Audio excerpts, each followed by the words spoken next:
Peoples party کی حکومت قبضہ گروپوں سے نہیں بچاتی۔ صوبائی وزیر آبپاشی جام خان شورو نے کہا ہے کہ بارشوں اور سیلابوں کی وجہ سے فطرت کے ساتھ ہماری چھیڑ چھاڑ ہے۔ بہت سی جگہوں پر بغیر سوچے سمجھے ڈیولپمنٹ کی گئیں جو نہیں ہونی چاہیے تھیں۔ کیا ہم نے سندھ طاس معاہدہ سوچ سمجھ کر کیا تھا؟ کیا ہم نے ڈیم سوچ سمجھ کر بنائے ہیں؟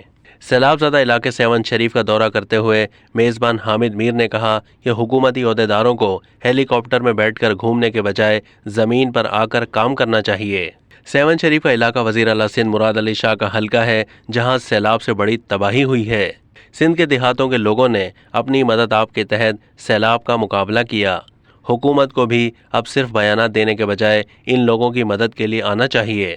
وزیر اعلیٰ سندھ کے حلقہ میں سیلاب متاثرین نے گفتگو کرتے ہوئے کہا کہ سیلاب کی وجہ سے ہمارے گھر تباہ ہو چکے ہیں۔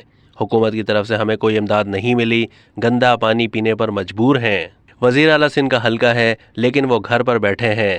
سیلاب کے پانی میں گھر چھوڑ کر نہیں جا سکتے کیونکہ ہمارے گھروں اور سامان پر قبضہ ہو جائے گا۔ پیپلز پارٹی کی حکومت ہمیں قبضہ گروپوں سے نہیں بچاتی ہے۔ اب تک کے لیے اتنا ہی۔ مزید معلومات کے لیے ڈیلی جنگ کے یوٹیوب چینل کو سبسکرائب کیجیے۔